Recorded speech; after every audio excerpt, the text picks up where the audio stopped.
Welcome to the Banker Lamp. Please enjoy the video. You begin by creating a project and bringing in assets. This is where the voiceover takes shape. Once signed in, make a new project and set the target language so phonemes match. Upload your script file and any reference audio for tone or pacing.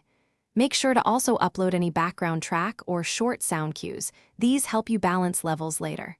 Start with a clear, single-column script for best sentence level control and move to the voice selection step next. Now you choose the base voice and iterate. Preview at least 3 candidate voices and listen for cadence and timbre.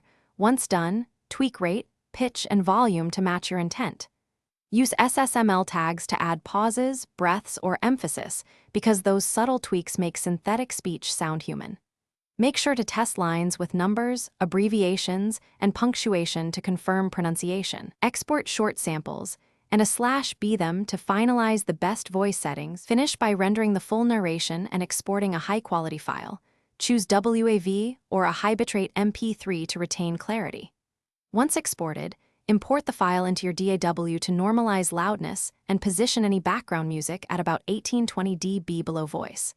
If a word is mispronounced, fix it by editing the script with phonetic spellings or SSML phoneme tags, then re-render that segment. If timing drifts, split lines and adjust pauses. This fixes pacing without redoing.